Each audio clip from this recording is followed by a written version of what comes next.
my dollars make it hurt.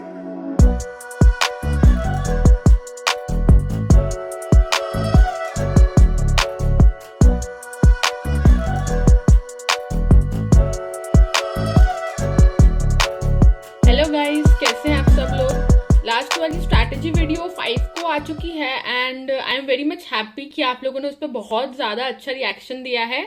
और मतलब आई was too glad कि सभी लोग काफ़ी ज़्यादा रेडी थे and everyone was ready to collect the books. और काफ़ी सारे बच्चों ने ये भी पूछा कि इतनी सारी बुक्स कलेक्ट करना ज़रूरी है क्या, मतलब काफ़ी ज़्यादा बुक्स मैं आप लोगों को बता दी। आप लोग घबराइए मत। ये जो मैंने आपको कल बुक्स बताई थी, जो परसों जो 5 को जो वीडियो आई है उसमें, वो आप लोगों को थ्रू आउट मतलब 2 साल में पढ़नी है। तो आपको इतना से डरने की जरूरत नहीं है कि आपको वो आज नहीं पढ़नी है। पहले तो आपको बेसिक्स से बनाना है। तो अभी के लिए फॉर टाइम बिंग आप लोग एनसीईआरटी और अपने रेफरेंसेस को रेडी रखिए। हम लोग स्टार्टिंग उन्हीं से करने वाले हैं और ऐसे कोई घबराने वाली बात नहीं है। एक बार आप लोगों का लेवल अप हो गया तो जो बड़ी बड़ी बुक्स भी है उसमें उनको भी सॉल्व करने में कोई दिक्कत नहीं है।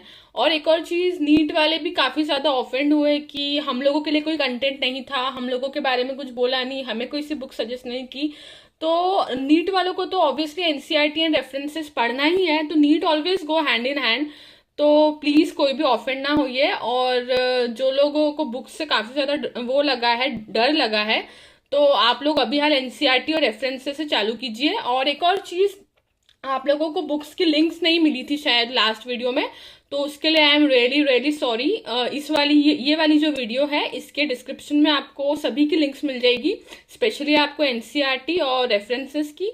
एनसीईआरटी के लिए तो डायरेक्टली एक एप्लीकेशन है, तो मैं आपको वो एप्लीकेशन शेयर कर दूंगी।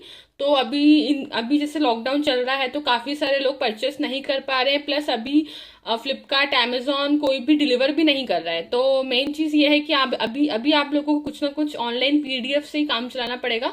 तो एनसीईआरटी के लिए तो एक एक्सक्लूसिव ऐप है जिसमें सारी की सारी बुक्स अवेलेबल है, सारी के सारे सब्जेक्ट्स की। तो वो मैं आपको इस वीडियो में शेयर कर दूंगी उस एप्लीकेशन के बारे में, तो you can just use it. और आज हम लोगों का फर्स्ट लेक्चर होने वाला है जिसके अंदर हम लोग we are starting with the first chapter, some basic concepts of chemistry. और काफी ज्यादा इंटरेस्टिंग चैप्टर है ये। प्लस इसमें आप लोगों को इसमें काफी ज्यादा ध्यान लगा के समझना होगा, क्योंकि ऐसा बोल सकते हैं कि this is the building block of physical chemistry. इसमें जो भी आपको पढ़ाया जाएगा वो सबसे ज्यादा बेसिक लेवल पे होने वाला है, क्योंकि इसकी जो बेसिक्स है वो हर चैप्टर में लगेंगे और वो हर चैप्टर में आपको कोई नहीं बताएगा, क्योंकि बार बार एक ही एक चीज रिपीट करने का कोई सेंस नहीं है। तो आपको इसी चैप्टर से उन सारे के सारे बेसिक्स को गेन करना है, ताकि वो आपको अभी भी और 12th में भी और इनफैक्ट आपको ऑर्गेनिक में भी सभी दूर ये वाले बेसिक्स काम आने वाले हैं। तो आज का जो लेक्चर है वो काफी थ्योरी बेस्ड होने वाला है, because since this is the first chapter और इसमें आपको काफी ज्यादा बेसिक्स समझाए जाएंगे।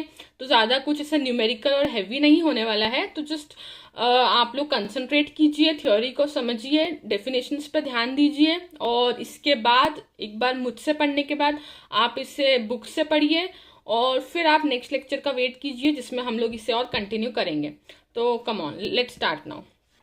तो फर्स्ट चीज है, chemistry is everywhere, no doubt chemistry हर जगह है। मैं आपको कुछ बेसिक इंस्टेंसेस बताती हूँ जब हम लोग देखते हैं कि कुछ केमिकल रिएक्शन हुआ है जो हमको विजिबल है। जैसे कि हम लोग दूध को रख देते हैं, दूध में नींबू डाल करके या दूध में थोड़ा सा दही डाल करके रख देते हैं, तो नेक्स्ट डे तक वो खुद भी दही में कन्वर्ट हो जाता है। तो ये भी एक केमिकल रिएक्शन है। Conversion of milk into curd is a chemical reaction. उसके बाद रस्टिंग ऑफ आयरन है। रस्टिंग ऑफ आयरन में क्या होता है, हम लोग जैसे कि हमारे घरों में झूले होते हैं छत पे, या तो हमारा कुछ बाहर जैसे लोहे का कुछ पड़ा होता है, तो थोड़े टाइम के बाद जैसे बारिश होती है, सब होती है, तो वो इस कलर का होता है, सिल्वरी टाइप्स होता है, और फिर वो ऐसा कन्वर्ट हो जाता है ब्राउनिश कलर में, बहुत ज्यादा पाउडरी सा हो जाता है। आप उसको टच करोगे तो आपके हाथ में भी पाउडर आएगा। तो इस जो पाउडर होता है, ये जो पाउडर होता है, इसी को रस्ट बोला जाता है। रस्ट का फॉर्मूला होता है Fe2O3 और कुछ XH2O भी होते हैं इसमें। ये सब आप लोग आगे पढ़ेंगे फॉर्मूले के बारे में, और कैसे बनती है, क्या केमिकल रिएक्शन होती है, क्या प्रिवेंशन होती है, ये सब भी आपको आगे चैप्टर्स में आएंगे। अभी just I am telling you कि ये कुछ केमिकल रिएक्शन है जो हम हमारे सराउंडिंग्स में डे टू डे नोटिस करते हैं। उसके बाद डाइजेशन हो गया, हम लोग जो खाते हैं वो डाइजेस्ट होता है, तो हमारे स्टमक में काफ़ी सारी केमिकल रिएक्शंस होती है, इनफैक्ट सारी की सारी केमिकल रिएक्शंस ही होती है, जिससे कि हमारा जो फूड है वो एक रॉ मटेरियल से एक उसमें कन्वर्ट होता है, जिससे जो हमें एनर्जी प्रोवाइड करवा सके। ओके। फिर होता है फोटोसिंथेसिस। फोटोसिंथेसिस लीव्स में होता है, तो लीव्स में भी काफ़ी ज़्यादा प्रोसेसेस होती है। हम लोग बचपन से पढ़ते आते हैं कि वाटर में कार्बन डाइऑक्साइड मिलता है तो उससे ग्लूकोज बन जाता है, प्लस ऑक्सीजन हमें मिलती है। तो ये ही बेसिक रिएक्शन होती है जो कि प्लांट्स में होती है, जिससे हमें ऑक्सीजन मिलती है और हमें फूड मिलता है, ग्लूकोज या जिस भी शुगर के फॉर्म में मिलता है, वो डिपेंड करता है कि कौन सा प्लांट बना रहा है। तो this are the two more day to day reactions which we encounter. यहाँ पर हमने 2 और पढ़ी है, अब हम इससे आगे बढ़ते हैं। उसके बाद हम आते हैं इम्पोर्टेंस ऑफ केमिस्ट्री के ऊपर। तो इम्पोर्टेंस ऑफ केमिस्ट्री पे डिस्कस करना इसीलिए इम्पोर्टेंट है बिकॉज आप ये वाला सब्जेक्ट पढ़ रहे हैं, तो ऑब्वियसली यू मस्ट नो कि सब्जेक्ट की इम्पोर्टेंस क्या है। ऐसे ही फालतू में नहीं पढ़ रहे हम लोग, इसकी कुछ इम्पोर्टेंस है, तो वो इम्पोर्टेंस हम लोग देख लेते हैं क्या है। Principles of chemistry are applied in studying weather patterns. उसके बाद functioning of the brain. Brain में हमारी काफ़ी ज़्यादा रिएक्शंस होती है, ब्रेन बहुत ज़्यादा कॉम्प्लेक्स यूनिट होता है जिसके अंदर काफ़ी ज़्यादा केमिकल रिएक्शंस होती है। इनफैक्ट जो आपके मैसेजेस भी ट्रांसफ़र हो रहे हैं, जैसे कि आपके ब्रेन ने ऑर्डर दिया कि आप अपने हाथ को हिलाएंगे, तो वो जो मैसेज है वो भी केमिकल्स के फॉर्म में ही जाता है। वो मतलब वो keeps on changing between chemical message and electrical message, between chemical and electrical message. तो ये भी केमिकल से ही रिलेटेड है, इसमें भी केमिस्ट्री की एप्लीकेशन है कि आपका ब्रेन काम कर रहा है। फिर इसके बाद प्रोडक्शन ऑफ केमिकल्स। हम लोग केमिकल्स ही यूज करते हैं, जैसे कि हमारे फर्टिलाइजर्स हो गए, डाइज हो गई, उसके बाद हमारी मेडिसिन हो गई। Everything which we use are chemicals and they are a by product of chemistry. Chemistry के कारण ही हमें ये सब कुछ मिला हुआ है। उसके बाद chemistry plays a big role in boosting national economy. India जो है काफ़ी ज़्यादा इंडिया केमिकली एडवांस्ड है, हम लोग खुद से काफ़ी कुछ केमिकल्स प्रोड्यूस करते हैं और हम लोग उससे इम्पोर्ट भी करते हैं और हम एक्सपोर्ट भी करते हैं। इंपोर्ट तो हम लोग करते ही हैं, बट इंडिया का एक्सपोर्ट भी काफ़ी अच्छे लेवल पे है, जिससे कि इंडिया की जो इकोनॉमी है वो काफ़ी ज़्यादा बूस्ट होती है। तो here also chemistry has a role to play. उसके बाद manufacture of life saving drugs. अभी तो like everyone knows the importance of drugs. जब से कोरोना आया हुआ है, everyone is behind the drugs and everyone is behind the life saving drugs. तो इधर भी केमिस्ट्री का ही मेन रोल है। फिर उसके बाद यहाँ पर मैं आपको 2 ड्रग्स के नाम बता रही हूँ, एक है सिस्प्लैटिन और एक है टैक्सोल। ये 2 ड्रग्स है जो कि कैंसर को क्योर करने में काफ़ी ज़्यादा काम आते हैं और इन पे डायरेक्टली क्वेश्चन बनता है, स्पेशली सिस्प्लैटिन पे। एक चैप्टर आएगा आपको कोऑर्डिनेशन केमिस्ट्री, उसमें आपको सिस्प्लैटिन का स्ट्रक्चर भी पढ़ाया जाएगा, but for now you can just remember the 2 names that cisplatin and taxol are effective in cancer therapy.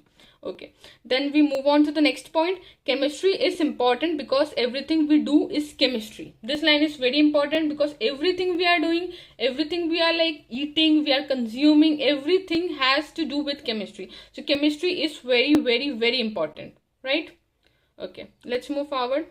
ये मैंने एक इस टाइप का बना हुआ है जिससे आप लोग देख सकते हैं कि केमिस्ट्री आपको क्या क्या प्रोवाइड करवा रही। कुकिंग में केमिस्ट्री है। बैटरीज जो होती है, बैटरीज काफ़ी ज़्यादा टाइप की होती है, लिथियम सेल्स होती है, कॉपर सेल्स होती है, अलग अलग टाइप्स की बैटरीज में अलग अलग रिएक्शंस होती है और depending on the type of reaction जो उस बैटरी के अंदर हो रही है उस हिसाब से बैटरी की नेमिंग की जाती है। ये भी आप एक इलेक्ट्रोकेमिस्ट्री करके चैप्टर आएगा आगे, उसमें आपको अलग अलग बैटरीज पढ़ाई जाएगी और किस बैटरी में कौन सी रिएक्शन हो रही है वो सब पढ़ाया जाएगा। तो इधर भी केमिस्ट्री का काफ़ी ज़्यादा इंपॉर्टेंट रोल है। उसके बाद फूड, प्लांट्स जो फूड बनाते हैं दैट इज ऑल्सो केमिस्ट्री। फिर उसके बाद पेपर जो बनता है केमिस्ट्री से, पिल्स, आपकी मेडिसिन हो गई, सोप्स हो गए, सोप्स की भी रिएक्शन होती है। आप लोगों ने क्लास 10th में सपोनिफिकेशन पढ़ा होगा। उसके बाद पेट्रोल जो होता है, पेट्रोल की भी एक अलग इंजीनियरिंग होती है। उसके बाद जो हमारा कॉन्क्रीट होता है, सीमेंट्स एंड ऑल, सीमेंट्स की भी पूरा का पूरा कैसे क्या सीमेंट बनती है, कैसे सेटल होती है, उसका क्या केमिकल कंपोजिशन होता है, वो भी सब आपको आगे जा करके पढ़ना है। उसके बाद प्लास्टिक्स पे आपको एक होल डेडिकेटेड चैप्टर है पॉलीमर्स करके क्लास 12th में। उसमें आपको कौन सा पॉलीमर कैसे बनता है, उसके क्या बेनिफिट्स है, क्या उसकी प्रॉपर्टीज है, वो सब आपको पढ़ाया जाएगा। उसके बाद क्लोथ्स हो गए। उसके बाद आपके जो फटाके होते हैं, फायर क्रैकर्स होते हैं, they are also like chemicals only, they are the explosives. तो ये सारी की सारी आपको अभी केमिस्ट्री का यूज समझ आया है कि केमिस्ट्री कितनी ज्यादा इंपॉर्टेंट है, because it is in every nook and corner of your life. अब हम लोग आगे बढ़ते हैं। मैटर। अब नेक्स्ट चीज आती है मैटर। अब मैटर क्या होता है? Matter is anything which has mass and occupy space. ठीक है, matter is anything which has mass and occupy space. तो this thing is very important, this definition is very important कि हर वो चीज जिसमें मास है और जो स्पेस ऑक्यूपाई कर रही है वो मैटर है। जैसे कि मेरे हाथ में ये पेन है, इसमें मास है, ऑब्वियसली इसका कुछ वेट है, ये कुछ स्पेस भी ऑक्यूपाई कर रहा है। मतलब अगर जैसे मैंने इसको यहाँ पर रख के रखा हुआ है, तो मैं यहाँ पर एक और पेन नहीं रख सकती हूँ इस ही जगह पर, इसके ऊपर मैं रख सकती हूँ, मैं इसके नीचे रख सकती हूँ, मैं यहाँ पर एग्जैक्टली एक और पेन नहीं रख सकती हूँ, क्योंकि इसका खुद का कुछ स्पेस इसने ऑक्यूपाई करा हुआ है। आप इसके अंदर कुछ नहीं घुसा सकते हो कि मैंने एक और पेन इसके अंदर लाके घुसा दिया, इसकी जगह पे मैं ऐसे सुपर पोजिशन नहीं करवा सकती हूँ। मैटर में ऐसे सुपर पोजिशन नहीं होता है, मैं इसके ऊपर रख सकती हूँ या मैं इसके नीचे रख सकती हूँ। तो ये एक मैटर हुआ। फॉर एग्जाम्पल मेरे पास ये वाटर बॉटल पड़ी हुई है, ये भी मैटर है, इसका मास है, प्लस मैं इसकी जगह पर एक और वाटर बॉटल या इस पेन को मैं यहाँ पे नहीं रख सकती हूँ, इसकी जस्ट जगह पर। तो इसका कुछ मास है और ये कुछ स्पेस ऑक्यूपाई कर रहे हैं, इसके लिए ये मैटर है। अब मेन चीज जैसे कि सॉलिड हो गया, लिक्विड हो गया, तो हम लोगों को देख करके पता चल जाता है कि हाँ भाई मास है, स्पेस ऑक्यूपाई हो रहा है। पर हम लोगों को एयर में रिलेट नहीं हो पाता है कि एयर कैसे कर रही है स्पेस ऑक्यूपाई। मतलब यहाँ पर थी एयर, मैं आई, मैंने मेरा हाथ घुसाया, मैंने तो ले ली एयर की जगह, तो कैसे हुई एयर मैटर, कैसे हुई? तो हम लोग जब छोटे बच्चे होते हैं तो हम लोग काफी ज्यादा इस टाइप के एक्सपेरिमेंट्स पढ़ते हैं, जिसमें हमको डेमोन्स्ट्रेट करवाया जाता है कि एयर का भी मास होता है और एयर भी अपनी स्पेस ऑक्यूपाई करती है। तो यहाँ पर मैं आपके लिए एक दो तीन एक्सपेरिमेंट का पिक्चर मैंने आपके लिए लगाया है और मैं आपको बताती हूँ। एक स्टेप का एक्सपेरिमेंट होता है, इसमें आप एक आप बकेट टाइप का लीजिए, इसमें आप पानी को भर दीजिए, फिर आप एक ग्लास लीजिए और इस ग्लास के अंदर आप या तो कुछ भी रख सकते हैं। जैसे आपने बॉल रखी है, मैं जब छोटी थी तो मैंने ये एक्सपेरिमेंट स्कूल में किया था, तो मैंने बॉल की जगह पर इसमें कागज की बॉल को ऐसे क्रश करके रखा था। तो और फिर मैंने क्या करा, इसको रखा और मैंने इसको ऐसे ग्लास के एकदम ऐसे एंड तक पहुंचाया और मैंने ग्लास को ऐसे पानी में सीधा ऐसे करके इमर्स कर दिया एकदम स्पीड में जा करके, और मैंने उसको एकदम उसके बकेट के सरफेस पे ले जा करके टच कर दिया। फिर अराउंड 30 सेकेंड्स के बाद मैंने उसको स्ट्रेट अवे बाहर निकाल लिया और when I checked for the ball, वो बॉल एकदम सूखी थी, जिससे कि पता चला कि वो जो बॉल है वहां तक पानी पहुंच ही नहीं पाया। अब पानी क्यों नहीं पहुंच पाया? क्योंकि ऑलरेडी जो ग्लास था उसमें एयर थी काफी ज्यादा, तो जो पानी है वो एयर की जगह नहीं ले पाया, जिस कारण से बॉल तक पानी नहीं पहुंचा। तो इससे ये पता चलता है कि एयर अपनी स्पेस लेती है, भले ही वो अब देखो एयर में क्या होता है कि जो मॉलिक्यूल्स होते हैं वो काफी ज्यादा दूर दूर होते हैं, इसीलिए हम लोग उसके थ्रू निकल लेते हैं। अब जैसे ये बॉटल है तो इसकी जो मॉलिक्यूल्स है काफी ज्यादा क्लोजली पैक्ड है, तो मैं ऐसे अपने हाथ को लेकर के आऊंगी तो इसमें आकर के टकराएगा, क्योंकि काफी ज्यादा क्लोजली पैक्ड है और ये सॉलिड है, इसके लिए ये रिजिड होता है। एयर जो होती है वो रिजिड नहीं होती है। तो when I do like this it just like passes. इतना समझ आया? तो ये वाले एक्सपेरिमेंट से हमको पता चलता है कि एयर का खुद का भी एक स्पेस होता है, जिस कारण से ये बॉल गीली नहीं होती है। उसके बाद एक और एक्सपेरिमेंट होता है कि अगर आप यहाँ से एक रोप बांधेंगे और आप एक तराजू टाइप का बनाएंगे और इस साइड से आपने एक मतलब फूला हुआ बलून लगाया, यहाँ पे आपने एक इन्फ्लेटेड बलून लगाया जो कि फूला हुआ नहीं है, तो ये जो फूला हुआ बलून है ना उसके साइड वेट आपका डिविएट हो जाएगा। जैसे कि ये था, आपने यहाँ पर एक इन्फ्लेटेड बलून लगाया जिसमें हवा नहीं है और यहाँ पे आपने एक फूला हुआ बलून लगाया, और जैसे ही आप इसको फ्रीली छोड़ देंगे हवा में तो क्या होगा कि इट विल हैव टेंडेंसी, ऐसा हो जाएगा। ये मतलब ये जहां पर फूला हुआ बलून था उसके साइड से ये नीचे हो जाएगा, बिकॉज फूले हुए बलून में होती है एयर और यहाँ पे ये नीचे हुआ है, मतलब इसका वेट जो W1 है, इसका वेट अगर W2 है, यानी कि W1 W2 से ज्यादा है, और दोनों के दोनों है तो बलून्स ही, तो बलून्स का मास तो सेम ही होगा। बलून का जो स्ट्रक्चर है, जो वो रबर बैंड है, उसका मास तो सेम होगा। मतलब जो एक्स्ट्रा मास आया है W1 में, वो किसका है? वो मास इसका है, हवा का मास है वो। इससे इससे ये प्रूव होता है कि हवा में, एयर में वेट होता है।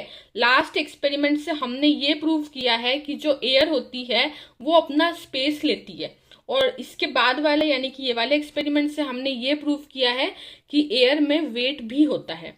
एक और बहुत ही ज्यादा जनरल चीज है, हम लोग ये काफी ज्यादा करते हैं। जैसे आप लोग नहाने वहाने जाते होंगे, अगर आप लोग नहाते होंगे तो आप लोग ऐसे अपना ये जो मग होता है उसको हम लोग बाल्टी में ऐसे डालते हैं, फिर वो हम लोग देखते हैं वो ऊपर आने की कोशिश करता है, तो हम उसको धक्का मारते रहते हैं नीचे, फिर हम उसको धीरे से थोड़ा सा टिल्ट करते हैं और उसमें से बहुत सारे बबल्स निकलते हैं। तो वो देख करने में बहुत ज्यादा मजा आता है। तो सेम चीज उसमें भी क्या हो रहा है, यहाँ पर पहले क्या थी? एयर थी। तो आपने जैसे ही इसको घुसाया तो पानी ने इसमें घुसने की कोशिश करी, पर क्योंकि एयर यहाँ पर थी ऑलरेडी, उसने पानी को अपनी जगह नहीं लेने दी। एयर ने पानी को नहीं घुसने दिया, क्योंकि एयर की खुद की स्पेस होती है।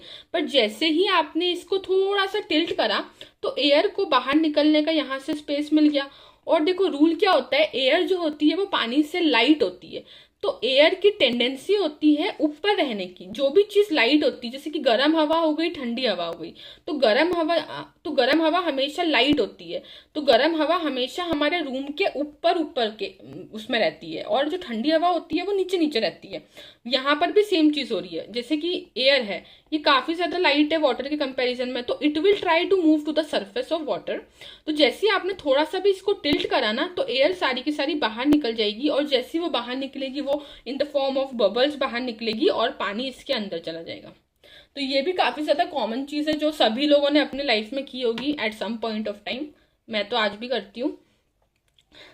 चलो अब हम लोग आगे बढ़ते हैं। हम लोग अब आते हैं स्टेट्स ऑफ मैटर पे। अभी हम लोगों ने क्या क्या पढ़ लिया है? हम लोगों ने मैटर क्या होता है वो देख लिया है। मैंने आपको प्रूफ भी दे दिया है कि एयर भी मैटर होती है, एयर का मास होता है, एयर स्पेस ऑक्यूपाई करती है।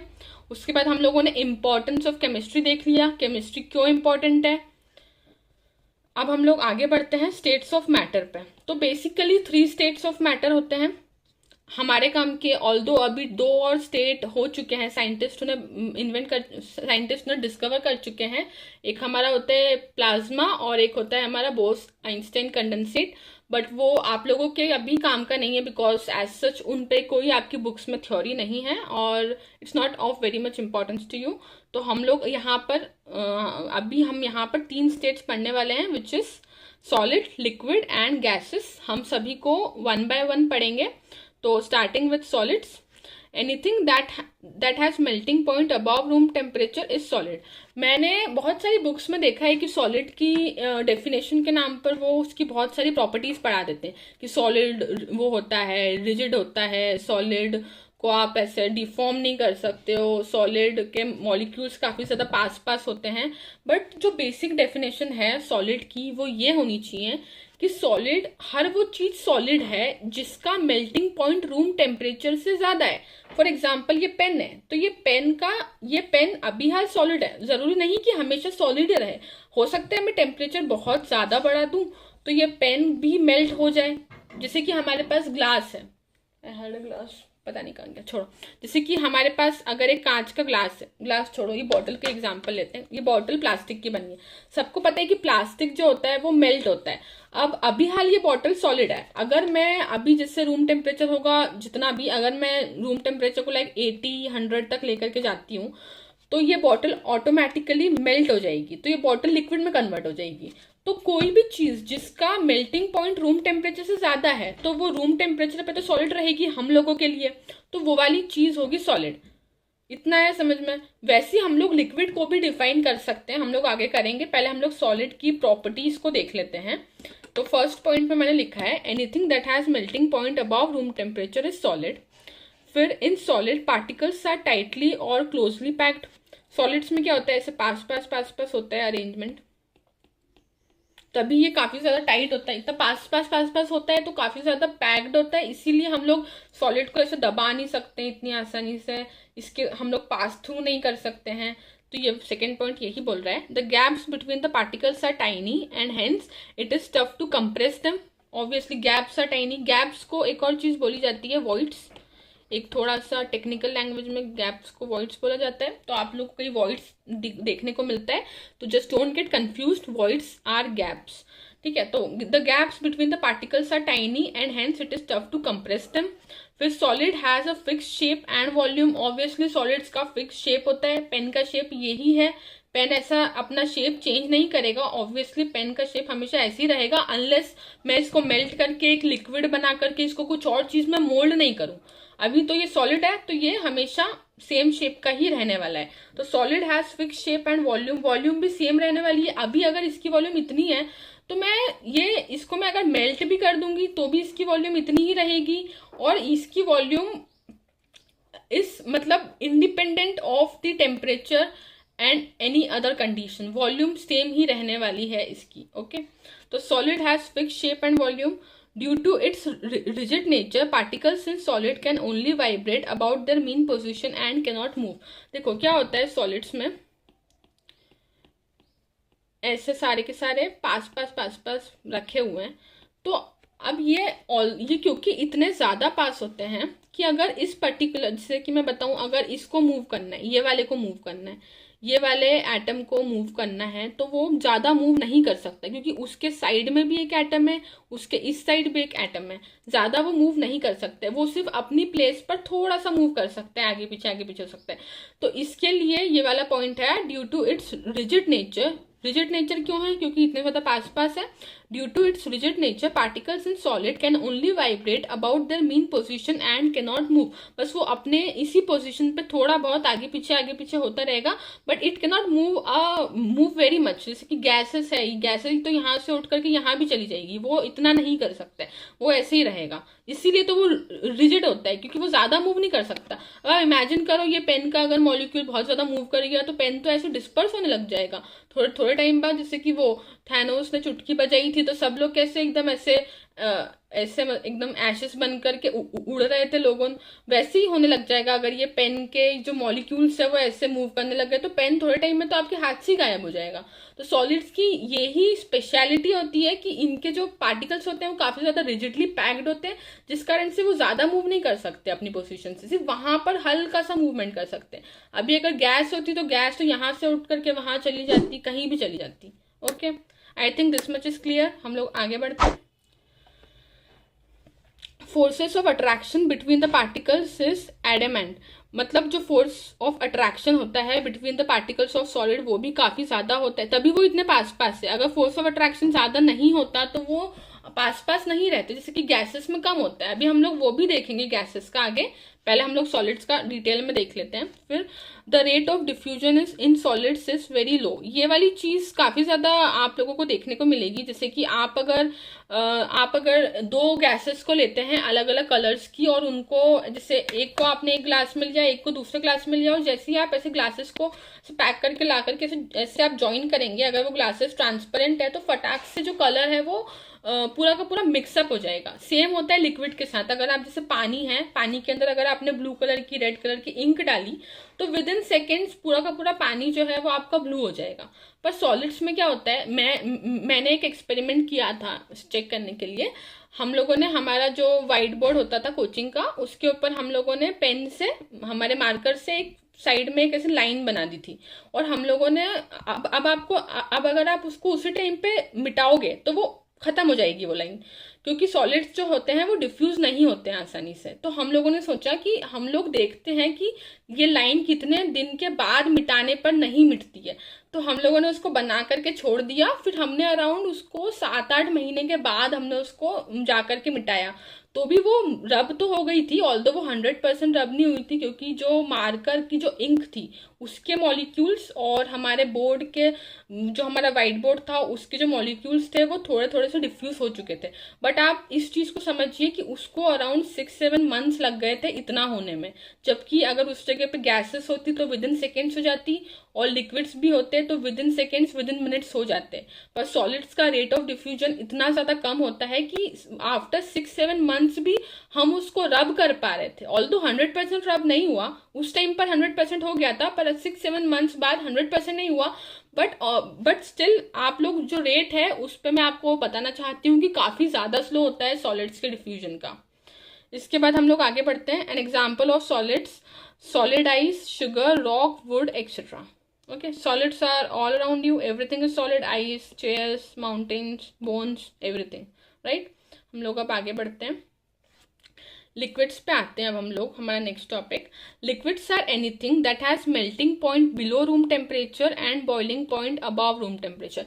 ये डेफिनेशन मैंने जो आपको सॉलिड की लास्ट डेफिनेशन बताई थी, जिसमें बोला था कि सॉलिड्स हर वो चीज है जिनका melting point above room temperature होता है, उसी का वर्जन है फॉर लिक्विड्स। लिक्विड्स में ये डेफिनेशन क्या बोलती है, क्योंकि वो चीज लिक्विड है मतलब वो मेल्ट तो हो चुकी है। अब जैसे इस बॉटल के अंदर पानी है, तो ये पानी कभी तो आइस होगा, होगा कि नहीं?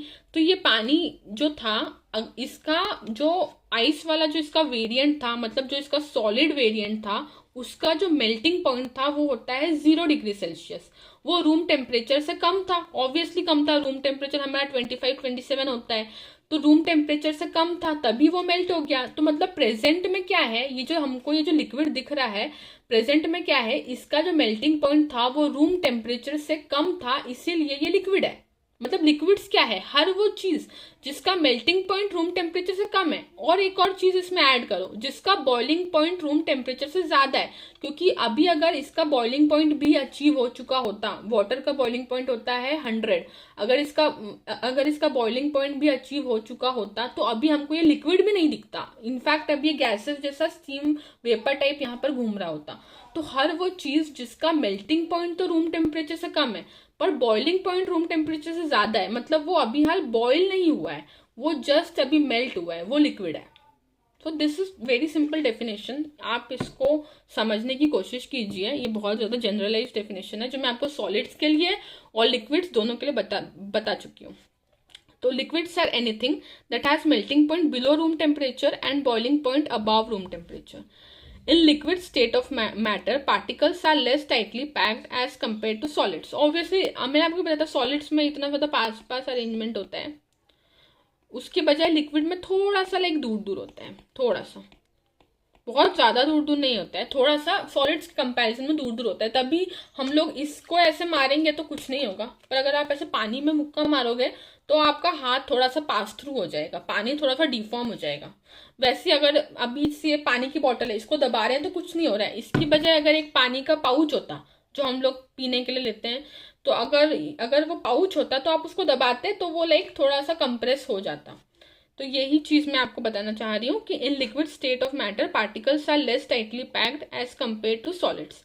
Liquids take the shape of the container in which they are kept. This is also true, अभी पानी का वही शेप है जो इस बॉटल का शेप है। Liquids are difficult to compress as particles have less space between them to move. Liquids although solids के कंपैरिजन में ज़्यादा कंप्रेसिबल होते हैं, पर बहुत ज़्यादा भी नहीं होते हैं, गैसेस से बहुत कम होते हैं। तो liquids are intermediate between solids and gases, तो इतने ज़्यादा इजी भी कंप्रेस नहीं हो सकते हैं। पर हाँ, सॉलिड्स के कंपैरिजन में आप इजीली कर सकते हो, क्योंकि सॉलिड्स तो ऑलमोस्ट इनकम्प्रेसिबल ही माने जाते हैं। फाइन, हम लोग आगे बढ़ते हैं। Liquids have fixed volume but no fix shape. Yes, this is true, volume हमेशा लिक्विड की फिक्स होगी। आप वो 1 लीटर का पानी इसमें ले रहे हो, एक आप लंबी तपेली में ले रहे हो तो भी उतना ही रहेगा, उसकी बजाय आपने एक उसको चौड़ी सी प्लेट में डाल दिया तो भी वो 1 लीटर ही रहेगा। वो अपना शेप बदलता रहेगा बट उसकी वॉल्यूम सेम ही रहने वाली है। The rate of diffusion in liquids is higher than that of solids. ये मैं आपको समझा चुकी हूँ, अगर आप पानी में इंक डालोगे तो विद इन मिनट्स वो अच्छे से डिफ्यूज हो जाएगी, बजाय सॉलिड के। सॉलिड में तो काफी ज्यादा टाइम लगता है, it can even take years. Okay, then force of attraction between the particles is weaker than solids. This is true, force of attraction कम है तभी तो थोड़े से दूर दूर है, ठीक है। Examples of liquid state of matter are water, milk, blood, coffee etcetera. Okay, now next है हमारा गैसेस। तो हम लोग दो ऑलरेडी पढ़ चुके हैं, सॉलिड्स एंड लिक्विड्स, एंड हम लोग थर्ड वाले पे आ गए हैं विच इज गैसेस। तो gases are anything that has boiling point below room temperature. तो अभी जो मैं आपको डेफिनेशन बता रही थी, जो मैंने आपको सॉलिड्स और लिक्विड्स के लिए बता दी है, तो गैसेस के लिए क्या होगा, अगर कोई चीज़ गैस है तो वो मेल्ट भी हो चुकी है, वो बॉईल भी हो चुकी है, तभी वो प्रेजेंट टाइम में गैस है। मतलब रूम टेम्परेचर से कम था उसका बॉइलिंग पॉइंट, तभी वो आज हमको गैस के फॉर्म में मिल रही है। अगर हम लोग वाटर को ही ले लें, अगर हम लोग रूम टेम्परेचर को 100 से ऊपर कर देंगे तो ये जो वाटर है ये गैस बन जाएगा, ये यहाँ पे स्टीम के जैसे उड़ने लग जाएगा, तो that will be considered as gas. तो सेम चीज़ एक ही टाइम पर, मतलब सेम चीज़ अलग अलग टेम्परेचर पे हमको अलग अलग फॉर्म में मिल सकती है। जैसे वाटर हमको, अगर हम लोग 0 के अबाउट जाते हैं तो हमको आइस के फॉर्म में मिलेगा, अगर हम लोग 30, 40, 50, 60, 70 तक रहते हैं, 80 तक रहते हैं तो हमको एकदम लिक्विड के फॉर्म में मिलेगा, अगर हम उससे ज़्यादा में रहते हैं तो हमको वाटर एज गैस मिलने लग जाएगा। तो this one is very much general, जो मैंने आपको डेफिनेशन सिखा दी है। अब हम लोग नेक्स्ट चीज पे आते हैं। In gases particles are far apart from each other. Obviously बहुत ज़्यादा दूर दूर होते हैं, तभी बिल्कुल भी तभी बहुत जल्दी से कंप्रेस हो जाते हैं। उसके बाद तभी हम इनमें से पास थ्रू कर जाते हैं। हम लाइक यहाँ पे गैस है तो मैं अपने से हाथ लेकर के आऊँगी तो मेरा हाथ भी पास कर जाएगा। उसके बाद force of attraction between the particles is negligible and they can move freely. तभी नेग्लिजिबल है, तभी ये रिजिड नहीं होते हैं, बहुत ज़्यादा दूर दूर होते हैं, फ्रीली मूव कर सकते हैं। Gases have neither a fixed volume nor a fixed shape. हाँ, गैसेस का कोई फिक्स्ड वॉल्यूम भी नहीं होता है। अभी आपके पास गैस इतनी थी, आपने बलून को खोला तो गैस की वॉल्यूम भी बहुत ज़्यादा बढ़ गई, तो वॉल्यूम भी वो कितनी भी ले सकते हैं। उसके बाद उनका कोई शेप भी नहीं होता है, शेप भी वो लाइक वो लिक्विड्स को असेंबल करते हैं, शेप में कोई शेप नहीं होता है, कोई फिक्स वॉल्यूम नहीं होती है। उसके बाद gases state has the highest compressibility as compare to solids and liquids. Gases काफ़ी ज़्यादा कंप्रेसिबल होती है सॉलिड्स और लिक्विड्स के कंपैरिजन में। ये काफ़ी ज़्यादा जनरल पॉइंट्स है जो कि काफ़ी ज़्यादा इंट्यूटिव भी है। ऑलमोस्ट आप लोगों को ये सारे के सारे पॉइंट्स पता ही होंगे, आप लोगों ने 10th 9th में भी ये सारे के सारे पॉइंट्स पढ़े ही होंगे। उसके बाद rate of diffusion is higher than solids and liquids. ये भी मतलब कुछ इसमें समझाने जैसा है नहीं। The kinetic energy of particle is higher than in solids and liquids. देखो काइनेटिक एनर्जी क्या होती है, energy pulses due to motion. तो गैसेस काफ़ी ज़्यादा स्पीड में मूव करती है, काफ़ी फास्ट मूव करती है, इसके लिए उनकी काइनेटिक एनर्जी भी ज़्यादा होती है लिक्विड्स और सॉलिड्स के कंपैरिजन में। तो इधर आपने इंपॉर्टेंट चीज़ क्या सीखी है, what is kinetic energy. Kinetic energy is the energy pulses due to the motion. ये भी शायद आप लोग 10th में पढ़ चुके हैं काइनेटिक एनर्जी के बारे में। उसके बाद N example of gases air, helium, nitrogen, oxygen, carbon dioxide etcetera. ये सारी की सारी जनरल गैसेस है जो कि हमारे एटमॉस्फेयर में एग्जिस्ट कर रही है। तो gases are all around us. Atmosphere ले लो, उसके बाद हमारा सोडा ले लो, हम लोग जो पीते हैं कोल्ड ड्रिंक्स वगैरह, उसमें भी कार्बन डाइऑक्साइड डाली जाती है। तभी हम जब उसको न्यूली खोलते हैं और उसमें ढेर सारी कार्बन डाइऑक्साइड रहती है, तो हम जब उसे पीते हैं तो हमारे गले में हमें चरका टाइप्स फील होता है, तो उसको पीने का काफ़ी ज़्यादा मज़ा आता है। फिर जैसे जैसे बॉटल खुली रहती है या फिर उसको 8-10 दिन हो जाते हैं तो वो हमको एक मीठा पानी टाइप ही लगने लगता है ऑलमोस्ट, कोल्ड ड्रिंक। या फिर हम लोग जैसे कोल्ड ड्रिंक को ऐसे हिला के खोलते हैं तो काफ़ी ज़्यादा उसमें से गैसेस बाहर निकलती है, उसका भी अलग ही मज़ा है। उसके बाद fumes from volcanoes, helium in balloons. So these are all examples of gases. हम लोग अब नेक्स्ट चलते हैं, इंटरकन्वर्जन। इंटरकन्वर्जन में आपको पढ़ाया जाएगा कि कैसे तीनों की तीनों स्टेट, सॉलिड, लिक्विड और गैसेस आपस में कन्वर्ट हो सकते हैं। तो हम लोग इसमें कुछ बेसिक टर्मिनोलॉजी जैसे कि फ्यूजन हो गया, वेपराइजेशन हो गया। तो आई एक्सपेक्ट कि आपको पता है कि फ्यूजन होता है सॉलिड से लिक्विड का बनना। मेल्टिंग का ही नया नाम फ्यूजन है। मेल्टिंग जब आप बड़ी क्लासेस में आ जाते हो तो instead of melting fusion is used, right. तो फ्यूजन क्या हो गया हमारे पास, मैं यहाँ पे लिख देती हूँ आप लोगों को, तो जिन्हें नहीं पता है they can also follow. Melting होता है फ्यूजन का मतलब। वेपराइजेशन मतलब, वेपराइजेशन तो सभी को पता है, बॉइलिंग बोल सकते हैं। जैसे जब आपका लिक्विड बॉयल होता है तो उसके वेपर्स बन जाते हैं, तो उस प्रोसेस को वेपराइजेशन बोलते हैं।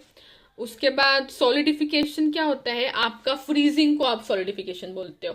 फ्रीजिंग में हम लोग क्या पढ़ते थे अभी तक, freezing is conversion of liquid to solid. तो एज मैंने आपको बोला, आप लोग बड़ी क्लास में आ जाते हो तो थोड़े से आपके टर्म्स अलग हो जाते हैं, कॉन्सेप्ट वही है, सॉलिडिफिकेशन इज फ्रीजिंग। उसके बाद सब्लिमेशन में भी न्यू वर्ड टू यू। तो सब्लिमेशन होता है direct conversion of solid to gas या फिर गैस टू सॉलिड, इसको सब्लिमेशन बोलते हैं। मैं आपको सब्लिमेशन अभी आगे डिटेल में बताने वाली हूँ, तो अभी जस्ट थोड़ी सी शांति रखिए। तो हम लोग पहले ये देख लेते हैं जनरल वाली, जैसे कि सॉलिड अगर मेल्ट होगा तो लिक्विड बनाएगा। तो देखिए, सॉलिड अगर मेल्ट होगा तो हमको लिक्विड देगा। जैसे वाटर को आप आइस को आप मेल्ट करते हो तो आपको पानी मिल जाता है। पानी को आप वेपराइज करते हो तो आपको गैस मिल जाती है। ठीक है, फिर आप गैस से सॉलिड आने का अभी तक आपने कोई डायरेक्ट मेथड नहीं पढ़ा होगा, बट एक मेथड होता है जो कि सब्लिमेशन बोलते हैं जिसको। और हर चीज सब्लाइम नहीं करती है। पानी को आप बना सकते हो, बट हर चीज at some point of time हर चीज सब्लाइम कर सकती है। बट कुछ हमारे पास जनरल सब्लिमेट्स होते हैं, जैसे कि कार्बन डाइऑक्साइड हो गई, वो मैं आपको सब आगे बताती हूँ। आप लोग 2 मिनट रुकिए, पहले आप इस चीज को समझ लीजिए कि बेसिक मैंने अभी हाल आपको क्या बताया कि अगर आप सॉलिड को हीट करते हो तो वो लिक्विड बन जाता है, लिक्विड को आप फर्दर हीट करते हो तो वो गैस बन जाता है। और अगर हम इसका उल्टा चलें, अगर हम लोग लिक्विड को फ्रीज करेंगे तो वो सॉलिड बन जाएगा, और अगर हम लोग गैस को फ्रीज करेंगे तो वो लिक्विड बन जाएगा। तो आप यहाँ पर एक जनरल चीज नोटिस कीजिए कि आप जैसे जैसे एनर्जी देते जाते हैं, मॉलिक्यूल्स में एनर्जी आती है तो वो दूर दूर भागते हैं। जैसे सॉलिड में मॉलिक्यूल्स पास पास थे, आपने उनको एनर्जी दी, आपने हीट करा, उनको एनर्जी दी, तो वो मेल्ट हो गए और लिक्विड बन गए। लिक्विड में कंपैरेटिवली मॉलिक्यूल्स का डिस्टेंस ज्यादा होता है। अब आपने लिक्विड को भी और ज्यादा एनर्जी दे दी, तो ज्यादा एनर्जी आने के कारण वो और ज्यादा दूर दूर हो जाएंगे, ज्यादा दूर दूर भागेंगे, तो वो लिक्विड से गैस बन जाएगा। तो ये वाली चीज थी इसमें इंपॉर्टेंट समझने लायक। वैसे अगर आप एनर्जी निकालोगे, जैसे आपने गैस से एनर्जी निकाली, तो पहले वो क्या था, बढ़िया दूर दूर भाग रहे थे, उनमें बहुत ज्यादा एनर्जी थी। अब उनमें एनर्जी नहीं है तो वो एक जगह पर रहेंगे, पास पास आने की कोशिश करेंगे। तो अगर आप गैस से एनर्जी निकालोगे तो वो लिक्विड बन जाएगा। सिमिलरली अगर आप लिक्विड से एनर्जी निकालोगे तो वो सॉलिड बन जाएगा। अब ये जो प्रोसेस है सब्लिमेशन, इसको हम लोग देखते हैं आगे। सो इधर देखिए, sublimation, we can define sublimation as the transition of a substance from solid phase to the gaseous phase without changing into liquid phase. तो कुछ चीजें ऐसी होती है, जैसे आप लोग अगर आइस आप लोग जनरली देखोगे तो पहले पानी बनता है फिर गैस बनता है, पर कुछ चीजें ऐसी होती है जो सॉलिड थी और सीधा गैस में कन्वर्ट हो जाती है। उन चीजों को हम लोग बोलते हैं सब्लिमेट्स। वो सब्लिमेशन अंडरगो करती है। तो मैं आपको कुछ एग्जाम्पल देती हूँ। The best example of sublimation is dry ice which is a frozen form of carbon dioxide. क्या होता है, जैसे आपको मैंने अगर एक कंटेनर में carbon dioxide the, for example मैंने आपको इसमें कार्बन डाइऑक्साइड भर के दे दी गैस, तो अगर आप इस पे बहुत ज्यादा प्रेशर लगाओगे और टेम्परेचर को बहुत ज्यादा कम कर दोगे, तो ये एक पॉइंट पे आकर आपको नीचे कार्बन डाइऑक्साइड आइस के फॉर्म में मिलेगी, ऐसे जमी हुई मिलेगी। तो उसको हम लोग बोलते हैं ड्राई आइस। कार्बन डाइऑक्साइड को जब आप बहुत ज्यादा प्रेशर और बहुत कम टेम्परेचर में कंप्रेस कर देते हो तो वो ड्राई आइस बन जाती है। तो क्या हुआ कि पहले वो गैस थी, आप उसको कंप्रेस करते गए तो वो सीधे सॉलिड बन जाएगी। बीच में ऐसा कोई फेज नहीं आएगा जब वो लिक्विड बनती हुई आपको दिखेगी। सिमिलरली अगर आपने ड्राई आइस को लिया और आपने उसको नेचुरली रख दिया एटमॉस्फेयर में और आप उसको नोटिस कर रहे हो बैठ के कि क्या होता है इसके साथ, तो वो कभी भी लिक्विड नहीं बनेगा, वो सीधे गैस बन जाएगा। वैसे ही आप लोग, जैसे कि हम लोग आरती करते हैं तो मम्मी कपूर डालती है आरती में, तो जैसे ही आप लोग कपूर को डालते हो वो फायर पकड़ लेता है। तो अगर आप कपूर को क्लोजली नोटिस करोगे तो वो क्या होता है, वो जैसे जलता है वो कभी लिक्विड नहीं बनता है, वो सॉलिड से गैस बनता जाता है। अब मैंने आपको बताया है तो आप जरूर जाकर के इस चीज को नोटिस करिएगा। कैम्फर बोलते हैं उसको। तो कपूर भी एक सब्लिमेट होता है, वो सब्लाइम करता है। तो आपको एक एग्जांपल मैंने कैम्फर का दिया, एक एग्जांपल हमारे पास कार्बन डाइऑक्साइड हो गई, जिसको हम लोग ड्राई आइस बोलते हैं जब वो ऐसा सॉलिड बन जाता है सीधे गैस से। फिर एक और एग्जाम्पल है हमारी नैप्थलीन बॉल्स। हम लोग हमारे कपड़ों में नैप्थलीन की बॉल्स रखते हैं जिससे कि कपड़ों में वो जो कीड़े होते हैं, शायद जो भी उनको बोलते हैं, वो नहीं आए। तो मम्मी हमारे कपड़ों में नैप्थलीन की बॉल्स रखती है। तो आप लोगों ने नोटिस किया होगा कि उसको रखने के थोड़े टाइम बाद, 5-7 महीने के बाद हमें और बॉल्स रखनी पड़ती है। तो क्या होता है, वो बॉल्स जो आपने इतनी बड़ी रखी है, थोड़े टाइम बाद वो छोटी छोटी छोटी सी होती खत्म हो जाती है। उसमें क्या होता है, वो भी सब्लाइम कर जाती है, वो भी सीधे सॉलिड से गैस बन जाती है। मतलब आपका कपड़ा गीला नहीं होगा, आपका कपड़ा सूखा ही रहेगा। वो सॉलिड थी, वो सीधे गैस बन गई। ठीक है। तो आपको मैंने 3 एग्जाम्पल दिए, कैम्फर हो गया, कार्बन डाइऑक्साइड हो गया जिसको हम लोग ड्राई आइस बोलते हैं, और एक हमारा नैप्थलीन हो गया। एक ऑर्गेनिक कंपाउंड होता है नैप्थलीन, इसका भी केमिकल फॉर्मूला और इसकी भी बहुत सारी रिएक्शंस होती है जो आपको पढ़ना है आगे, जो हम लोग ऑर्गेनिक केमिस्ट्री में पढ़ेंगे। Then we come to classification of matter. तो मैटर को हम लोगों ने 2 कैटेगरीज में क्लासीफाई करा है, mixtures and pure substances. Mixtures को फर्दर 2 कैटेगरीज में क्लासीफाई करा है, homogeneous mixture, heterogeneous mixture. Pure substance की भी 2 कैटेगरीज है, एलिमेंट्स और कंपाउंड्स। तो अभी घबराइए मत, हम लोग एक एक को धीरे धीरे करके विजिट करते हैं। हम लोग मिक्सचर से स्टार्ट करते हैं, ठीक है। तो starting with mixture, mixture contain particle of 2 और मोर pure substances which may be present in any ratio. ये बहुत ज़्यादा इंपॉर्टेंट डेफिनेशन है, एक बार और मैं डेफिनेशन पढ़ती हूँ। मिक्सचर कंटेन पार्टिकल्स ऑफ 2 और मोर pure substances which may be present in any ratio. तो इसका क्या मतलब हुआ, इसके मतलब डेफिनेशन का काफ़ी लोगों को समझ नहीं आया होगा, और डेफिनेशन का मतलब जानने से पहले आप इसके टाइप्स पढ़िए, फिर हम लोग डेफिनेशन को रिविजिट करते हैं, ठीक है।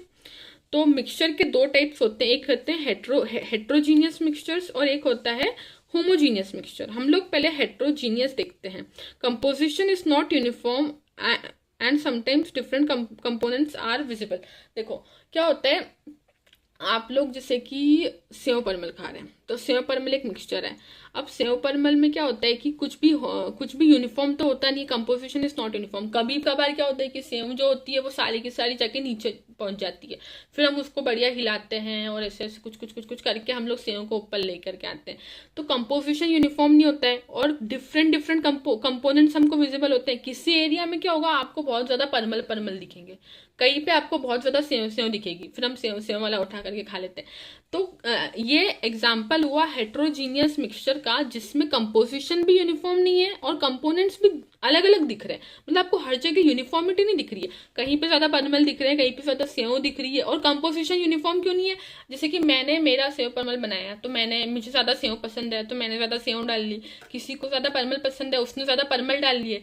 तो there is no perfect composition of it, कुछ भी कंपोजिशन हो सकता है डिपेंडिंग ऑन द पर्सन जो भी उसको बना रहा है। तो ऐसे मिक्सचर्स को हेट्रोजीनियस मिक्सचर्स बोलते हैं।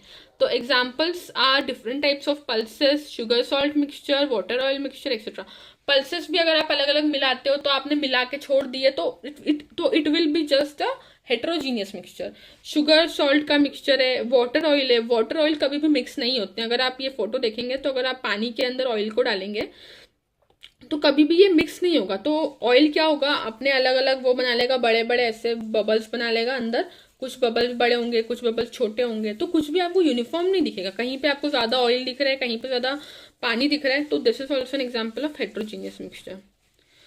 और दिस इज आर सेव परमल, देखो यहाँ पर सेव ज्यादा है, कहीं पर परमल ज्यादा है, तो this is also an example of heterogeneous mixture. फिर हम लोग आते हैं नेक्स्ट पे होमोजीनियस मिक्सचर, राइट। तो in homogeneous mixtures the components completely mix with each other. इतना आता है समझ, completely mix with each other मतलब जैसे कि हम लोगों ने लिया पानी, पानी के अंदर हमने डाली शक्कर, या हमने पानी के अंदर डाला रूह अफ़ज़ा। तो हम लोग जैसे रूह अफ़ज़ा को डालते हैं तो पूरा अच्छे से वो मिक्सअप हो जाता है। आपको ऐसा नहीं लगेगा पीने में कि अभी ज़्यादा रूह अफ़ज़ा आ रहा है, अभी कम आ रहा था, अभी ज़्यादा आ रहा है। या आप जैसे चाय बनाते हैं तो पूरा अच्छे से मिक्सअप हो जाती है हमारी उसमें शुगर, तो आपको ऐसा नहीं लगेगा कि चाय नीचे मीठी थी ऊपर ऊपर फीकी थी, वो टोटली आपको यूनिफॉर्म ही लगेगी। और ना ही आपको ऐसे अलग अलग दिखेगा कि यहाँ पे शक्कर पड़ी हुई है, यहाँ पे दूध पड़ा हुआ है, ऐसा नहीं होगा। तो this is an example of homogeneous mixture, ठीक है। The particles of components of the mixture are uniformly distributed throughout the bulk. Throughout the bulk uniformly distribute होते हैं। आप ऊपर से 1 चम्मच पीजिए या आप लास्ट में 1 चम्मच पीजिए, कुछ उससे फर्क नहीं पड़ता है। आपको सेम ही टेस्ट आने वाला है, सेम ही आपको मिठास आने वाली है चाय में, या आपका रूह अफ़ज़ा है सेम ही आपको फ्लेवर आने वाला है। एक हमारे पास अलॉइस होते हैं, alloys are mixture of different metals, जैसे कि मैंने थोड़ा सा कॉपर लिया 50%, 50% मैंने आयरन लिया, दोनों को मैंने मिला करके एक नया मेटल बनाने की कोशिश करी। जिसमें दोनों की प्रॉपर्टीज होगी तो उसको बोलते हैं अलॉय। और ये एकदम यूनिफॉर्म होता है, ये इंडस्ट्रीज में बनाया जाता है, काफ़ी बड़े लेवल पे बनाया जाता है। दोनों के दोनों मेटल्स को मेल्ट करके पहले मिक्स किया जाता है, फिर उनको हार्डन किया जाता है, तो it is uniform through out. आप किधर से भी कोई सा भी कंपोनेंट इसका लीजिए, उसका परसेंटेज निकालिए, आपको वहाँ पर 50% कॉपर और 50% आयरन ही मिलेगा, आपको अलग अलग कंपोजिशन नहीं मिलेंगे। तो this is also an example of homogeneous mixture, right. अब आपको मिक्सचर समझ आए, दो टाइप के होते हैं, एक होता है हमारा होमोजीनियस, एक होता है हमारा हेट्रोजीनियस। हेट्रोजीनियस में कंपोजिशन अलग अलग होता है, कोई यूनिफॉर्मिटी नहीं होती है, आपको अलग अलग जगह अलग अलग कंपोनेंट्स दिख सकते हैं। होमोजीनियस में यूनिफॉर्मिटी होती है, कंपोजिशन थ्रू आउट सेम रहता है और आपको थ्रू आउट एक जैसा ही दिखेगा वो, मतलब आपको ये रूह अफ़ज़ा है तो हर जगह आपको रेड ही दिखने वाला है। सेव परमल में क्या था, कहीं पे वाइट दिख रहा है, कहीं पे येलो दिख रहा है सेव के कारण, इसमें ऐसा नहीं होगा। जैसे ये एलॉय है, ये पूरा का पूरा अगर ब्राउनिश कलर का है तो it will be brown through out. जैसे आपकी चाय है, समझ आता है, चाय इक्वली आपको हर जगह से मीठी लगेगी। तो अब हम लोग इस पे आ जाते हैं डेफिनेशन पे, जो मैंने आपको छुड़वाई थी। मिक्सचर कंटेन्स पार्टिकल ऑफ 2 और मोर pure substances which may be present in any ratio. Ratio कुछ भी हो सकता है, क्योंकि आप रूह अफ़ज़ा बना रहे हैं तो आपको ज़्यादा रूह अफ़ज़ा डालना पसंद है तो आप ज़्यादा डालिए, किसी को कम पसंद है वो कम डालेगा। रेशो कुछ भी हो सकता है, ऑल्दो जो बनेगा मिक्सचर वो उसका होमोजीनियस होगा, बट रेशो कुछ भी हो सकता है, समझे। और उसके बाद प्योर सब्सटेंसेस से बनता है, ऑब्वियसली 2 प्योर सब्सटेंसेस से ही बनेगा। जैसे शक्कर एक प्योर सब्सटेंस है, वाटर एक प्योर सब्सटेंस है, दोनों को मिलाया एक मिक्सचर बनाया। तो मिक्सचर हमेशा प्योर सब्सटेंसेस से बनता है, 2 या 2 से ज़्यादा, जिसमें वो सब्सटेंसेस किसी भी रेशो में हो सकते हैं। और मिक्सचर के 2 टाइप्स होते हैं, होमोजीनियस और हेट्रोजीनियस। होमोजीनियस जो होता है वो यूनिफॉर्म होता है through out, heterogeneous is not uniform through out. उसमें आपको अलग अलग कंपोनेंट्स अलग अलग जगह पर अलग अलग अमाउंट में मिलते हैं। एग्जाम्पल्स भी मैं आपको दे चुकी हूँ। बेसिक एग्जाम्पल मैंने आपको समझाने के लिए दिया था सेव परमल का, क्योंकि वो सभी खाते हैं और सभी का वो स्टडी करा हुआ है। और एक मैंने आपको वाटर और ऑयल का दिया है, या आप अपने घर पे भी करके देख सकते हैं वाटर ऑयल वाला। अगर आप एक ट्रांसपेरेंट अपना कांच का ग्लास लेंगे और उसमें वाटर और ऑयल डाल के देखिए, अच्छे से वो मिक्सअप नहीं होंगे, अलग अलग जगह पर ऑयल मिलेगा, अलग अलग जगह पर वाटर मिलेगा। ओके तो हम लोगों ने मिक्सचर्स पढ़ लिए हैं, होमोजीनियस हेट्रोजीनियस। अब हम लोग प्योर सब्सटेंसेस को नेक्स्ट क्लास में पढ़ेंगे। आज के लिए इतना काफ़ी है, and this was your first class, तो मैं आप पे ज़्यादा लोड नहीं डालना चाहती हूँ। सो जस्ट वांट कि आप अभी मिक्सचर्स तक कंप्लीट कीजिए।